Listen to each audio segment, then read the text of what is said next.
بسم الله الرحمن الرحيم الحمد لله والصلاة والسلام على سيدنا رسول الله وعلى آله وصحبه ومن والاه أما بعد. My dear brothers and sisters, today we'll be reflecting on another chapter in the Quran, again a Meccan chapter. And this chapter primarily addresses the Prophet sallallahu alaihi wasallam, but also indirectly addresses us all as his followers. It begins by saying, أَلَمْ نَشْرَحْ لَكَ صَدْرَكَ وَوَضَعْنَا عَنْكَ وِزْرَكَ الَّذِي أَنْقَضَ ظَهْرَكَ. So here the verse is referring the situation in which the Prophet was before prophethood. So it says, didn't we relieve your heart? Meaning that at this stage, the Prophet ﷺ, living in this pagan society with so much wrong and so much injustice and so much corruption, the Prophet ﷺ was feeling somewhat suffocated. So the verse is beginning by reminding the Prophet how his heart was relieved, enlightened by revelation, by guidance. وَوَضَعْنَا عَنْكَ وِزْرَكَ. We remove from you the burden that was weighing heavy on your back. وَوَضَعْنَا عَنْكَ وِزْرَكَ الَّذِي أَنْقَضَ ظَهْرَكَ. This huge burden that was weighing heavy on your back, we removed that. So this was the condition of the Prophet before revelation. Then the verse says, وَرَفَعْنَا لَكَ ذِكْرَكَ. We elevated your name, your reputation. إِنَّ مَعَ الْعُسْرِ يُسْرًا فَإِنَّ مَعَ الْعُسْرِ يُسْرًا إِنَّ مَعَ الْعُسْرِ يُسْرًا. That after every usr meaning hardship, there will be yusr meaning relief. And this is mentioned twice.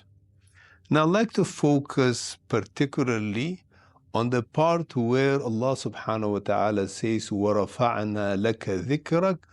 We elevated your name or elevated your reputation. Now remember, this chapter was revealed to the Prophet in Mecca when they were a small persecuted minority. When the Meccans were calling the Prophet Abtar. Abtar meaning one who will be cut off, because the Prophet did not have male children. And in Arab tradition, if you don't have male children, they believe that no one will carry your name, and as such you will be forgotten. But the verse is still telling the Prophet that your name and your reputation will be elevated or is elevated. Now remember, as I said, this is in Mecca when they were a small persecuted minority. Now see today what the situation is. There is no one today who's more revered, who's more loved, who's more remembered more than Muhammad sallallahu alaihi wasallam. How many times we say in Azan, Ashhadu anna Muhammadan abduhu wa rasuluh, in Iqama, across the globe, all over the globe, every day 5 times, the Azan, the Iqama. In At-Tahiyyat we say, wa ashhadu anna Muhammadan abduhu wa rasuluh.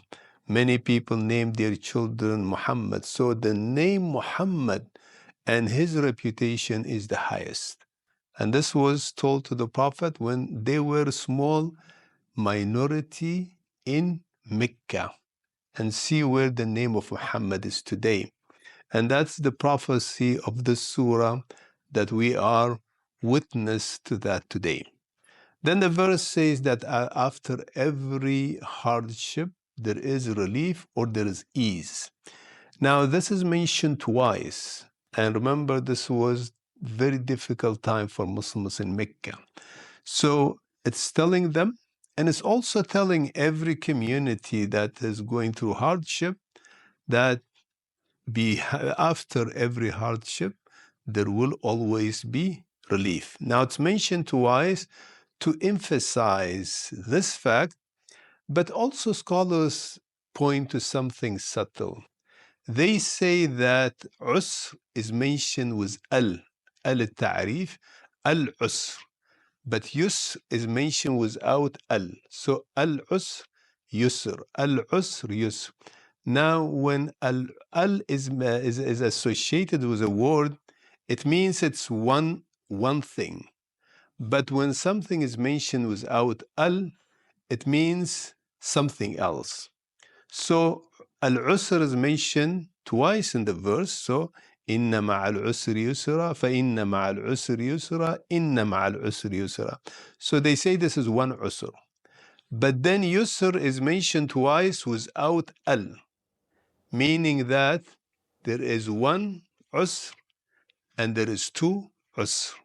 And that's why they say, and they quote, and in some commentaries they mention this as a hadith, but it's a weak hadith, but it's a statement of Umar ibn Khattab, and it's also a statement attributed to some of the early companions. So they say, لَنْ يَغْلِبَ عُسْرٌ يُسْرَيْنِ, that one hardship cannot overcome two reliefs. So as if the verse is saying that relief is far more than hardship. And this gives hope for people who are going through difficulties. There is no doubt that our ummah today is going through major challenges and major crises. And when we see these kinds of challenges and crises, sometimes we lose hope.